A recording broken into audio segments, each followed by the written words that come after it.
సంక్రాంతికి మొత్తం 3 సినిమాలు వస్తున్నాయి. గేమ్ చేంజర్, డాకు మహారాజ్, సంక్రాంతికి వస్తున్నాం. ఈ 3 సినిమాల మూవీ స్టోరీల గురించి అయితే ఈ వీడియోలో మాట్లాడబోతున్నాను. ఈ 3 సినిమాల మూవీ స్టోరీకి సంబంధించి నా దగ్గర చాలా ఇన్ఫర్మేషన్ ఉంది. అవన్నీ నేను సపరేట్గా వీడియోస్ తీయచ్చు. డాకు మహారాజ్ మూవీ స్టోరీ అని ఒక వీడియో, లేకపోతే సంక్రాంతికి వస్తున్న మూవీ స్టోరీని ఇంకొక వీడియో చేయొచ్చు. కాకపోతే అలా చేసి మళ్ళీ కొన్ని స్పాయిలర్స్ చెప్తే మీకు ఇబ్బందిగా ఉంటుంది అండ్ సినిమా తీసిన వాళ్ళకి ఇబ్బందిగా అనిపించి నా ఛానల్ని లేపేయచ్చు. అందుకనే 3 సినిమాల స్టోరీలు ఒక వీడియోలో చెప్తున్నా, అది కూడా స్పాయిలర్స్ ఎక్కువగా లేకుండా. సో జనరస్గా చెప్తానమాట. మీరు కొంచెం వినండి, వీడియో ఎండింగ్ వరకు చూడండి, ఇంట్రెస్టింగ్గా ఉంటుంది, బోర్ అయితే అస్సలు కొట్టదు. అండ్ ఇంకొకటి ఏంటంటే, ఈ 3 సినిమాల స్టోరీలు కూడా రొటీన్గానే ఉండబోతున్నాయి. ఇది మనం ఒప్పుకొని తీరాల్సిందే. ఎందుకురా అంటే, ఈ మధ్యన వచ్చే ప్రతి సినిమాలో కూడా స్టోరీ రొటీన్గానే ఉంటుంది. కాకపోతే వాళ్ళు చూపించే విధానం కొత్తగా ఉంటే సినిమా హిట్ అవుతుంది. జనాల్ని కుర్చీలోంచి కదలనివ్వకుండా జాగ్రత్తగా స్క్రీన్కి అతుక్కునేలా చేస్తే హిట్ అయిపోతుంది. మినిమం ఒక నార్మల్ రొటీన్ స్టోరీని తీసుకుని ఒక 2-3 పాటలు, 2-3 ఎలివేషన్ సీన్లు, మదర్ సెంటిమెంటో ఏదో ఒక ఎమోషన్ యాడ్ చేసి సినిమాని హిట్ అనిపించుకుంటున్నారు. ప్రతి సినిమా ఆల్మోస్ట్ ఇలాగే ఉంది. ఈవెన్ ఈ 3 సినిమాల ట్రైలర్లు చూసినా మనకు అదే విషయం క్లారిటీగా అర్థమవుద్ది. ఫస్ట్ ఆఫ్ ఆల్ మనం సంక్రాంతికి వస్తున్న మూవీ గురించి మాట్లాడుకుందాం. మామూలుగానే అనిల్ రావుపూడి సినిమాలో స్టోరీ పెద్దగా ఉండదు. ఇంకా ఈ సినిమాలో స్టోరీ ఏంటయ్యా అంటే, వెంకటేష్ ఒక మాజీ ఎక్స్ కాప్. మరి అతను ఎందుకు పోలీస్ నుంచి బయటకు వచ్చేసాడో ఒక రీజన్ అనేది మనకి సినిమాలో చూపిస్తారు. సో తను బయటకు వచ్చేసాడు, తన బ్రతుకు తను బతుకుతున్నాడు. వాళ్ళ ఊర్లో తన వైఫ్తో సరదాగా సరదాలు ఆడుకుంటూ కామెడీ చేసుకుంటూ బతుకుతున్నాడు. ఈలోపు ఇక్కడ సిటీలో ఏమవుతుందంటే, ఈ సీఎం పార్టీ, అధికార పార్టీ వాళ్ళకి సంబంధించి ఒక పెద్ద తలకాయ అయితే కిడ్నాప్కి గురవుతాడు. సో అతను కిడ్నాప్కి గురవడం వల్ల వాళ్ళ అధికారం కోల్పోయే పరిస్థితికి వస్తారనమాట. సో ఈ సిచ్యువేషన్ నుంచి బయట పడేయాలి అంటే వెంకటేష్ దగ్గరికి వస్తారు వాళ్ళు. ఎందుకయ్యా అంటే, ఇప్పుడు అంత పెద్ద తలకాయ గురించి వీళ్ళు సెర్చ్ ఆపరేషన్ చేస్తున్నట్లు మామూలు జనాలకి, ప్రెస్ వాళ్ళకి తెలిస్తే మాత్రం ఖచ్చితంగా న్యూస్ ఎలాగోలో బయటకు వచ్చేస్తుంది, వైరల్ అయిపోతుంది. సో ఎవరికి ఎటువంటి అనుమానం రాకుండా చాలా తాతీగా పని అయితే పూర్తి చేయాలి. దాని గురించి ఎవరున్నారా అంటే అప్పుడు మన వెంకటేష్ దగ్గరికి వస్తారు. ఇప్పుడు వెంకటేష్ ఐపీఎస్ ఆఫీసర్, మీనాక్షి చౌదరి కూడా ఐపీఎస్ ఆఫీసర్. సో వీళ్ళిద్దరూ కూడా గతంలో ట్రైనింగ్లో కలుసుకున్నారు. అది ఇది ఓకే. వెంకటేష్కి ఇలాంటి ఆపరేషన్లు చాలా చేసిన ఎక్స్పీరియన్స్ అయితే ఉంది. సో మీనాక్షి చౌదరికి ట్రైనింగ్ ఇచ్చింది వెంకటేషే. సో ఇప్పుడు ఈ కేసుని సాల్వ్ చేయడానికి వెంకటేష్ దగ్గరికి, అతనికి మీనాక్షికి ట్రైనింగ్ ఇచ్చాడు కదా వెంకటేష్, ఆ మీనాక్షిని అయితే పంపిస్తారనమాట. ఎలాగో మీ ట్రైనర్, మీ సార్, మీ ఇద్దరికి మంచి పరిచయం ఉంది కదా. సో అతని హెల్ప్ తీసుకుని ఈ కిడ్నాప్ ఆపరేషన్ నుంచి ఆ మెయిన్ పెద్ద తలకాయని రెస్క్యూ చేయమని పంపిస్తారు. సో అలా జరుగుతూ ఉంటుంది. సో ఇప్పుడు ఏంటంటే, ఎప్పుడైతే ఈ మీనాక్షి చౌదరి వాళ్ళ ఇంటికి వస్తుందో, వచ్చిన తర్వాత ఈ Meenakshi Chaudhary ex girlfriend అని ఆ పెళ్ళాంకి అయితే తెలుస్తుంది అనమాట, ఐశ్వర్యకి. సో తెలిసిన తర్వాత ఇంక ఊరుకుంటుందా? ఆల్రెడీ మన వెంకటేష్ ఒక మీను సాంగ్లో స్టోరీ మొత్తం చెప్పేస్తాడు, వాళ్ళిద్దరి మధ్య ఏం లవ్ స్టోరీ జరిగిందో.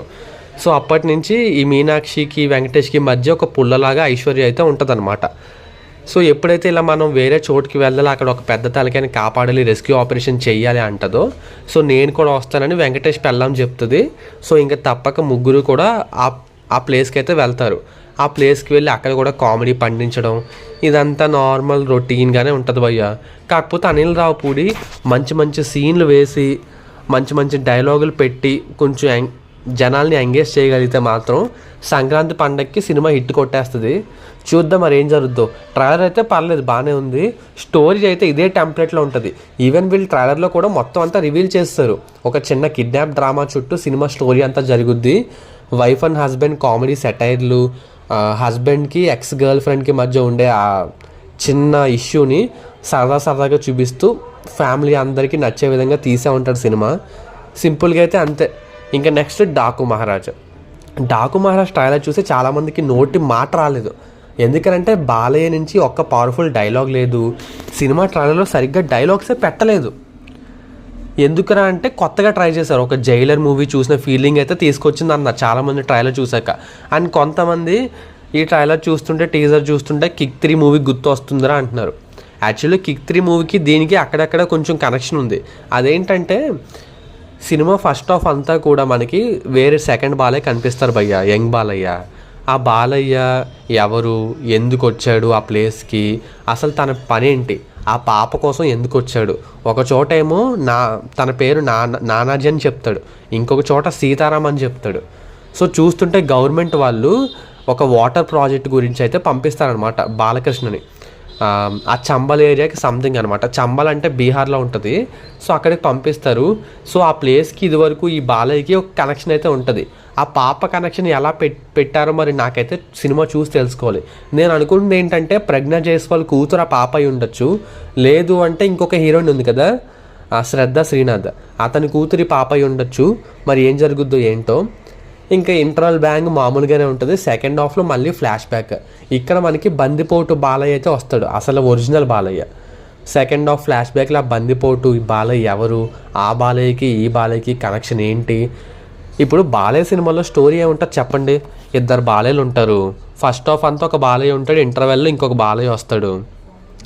సెకండ్ హాఫ్లో ఆ ఫస్ట్ బాలయ్య ఫ్లాష్ బ్యాక్ చూపిస్తారు. అది ఇది మంచి ఎలివేషన్ సీన్లు పెడతారు, 2 మాస్ డైలాగులు పెడతారు, ఒక 2 మాస్ సాంగ్లు పెడతారు, సినిమా హిట్ అయిపోద్ది. కొన్ని స్పాయిలర్స్ వచ్చినాయి నాకు ఈ సినిమా గురించి, అవి చెప్పాను అనుకో నాకు దెబ్బడిపోద్ది. ఇంకా అంతకుమించి చెప్పలేను. సరే మాకు కావాలి, మేము తెలుసుకోవాలి డాకు మహారాజ్ గురించి అంటే నా ఇన్స్టాగ్రామ్ మీకు నేను కింద ఇస్తున్నా, కామెంట్స్లో కానీ లేదంటే డిస్క్రిప్షన్లో కానీ పెడతాను. మీకు విజ్జుబాబు తెలుసు కదా, ఆ విజ్జుబాబు ఇన్స్టాగ్రామ్లో నాకు డైరెక్ట్ మెసేజ్ చేయండి పర్సనల్గా. నన్ను ఫాలో కూడా కొట్టండి ప్లీజ్, ఎందుకంటే కంటెంట్ అది ఇది చేస్తున్నాను, కొంచెం రీచ్ లేదు, మీరే సపోర్ట్ చేయాలి. ఫాలో కొట్టి నన్ను ఫాలో కొట్టిన వాళ్ళకే నేను రిప్లై ఇస్తాను. మళ్ళీ వీడు రిప్లై ఇవ్వలే ఏంటి అనుకోవద్దు, రిప్లై ఇస్తాను. ఫాలో కొట్టి రిప్లై నాకు మెసేజ్ పెట్టండి. మీకు అంత ఇంట్రెస్ట్ ఉండి అంత దాకా వచ్చారంటే సో డెఫినెట్గా విజ్జుబాబు ఛానల్కి కూడా కొంచెం సబ్స్క్రైబ్ అయితే బాగుంటుంది భయ్యా ప్లీజ్. మీకు ఎక్స్క్లూజివ్ ఇన్ఫర్మేషన్ నా దగ్గర ఒక 4 లైన్స్ ఉంది భయ్యా, సేమ్ మీకు ఫార్వర్డ్ చేస్తాను. అది ఓకే, జస్ట్ వాట్సాప్లో ఫార్వర్డ్ చేస్తాం కదా, అలా ఇన్స్టాలో మీకు జస్ట్ ఆ మెసేజ్ కాపీ పేస్ట్ చేసి పెట్టేస్తాను మీకు. అది విషయం. మరి ఇంకా నెక్స్ట్ లాస్ట్ గేమ్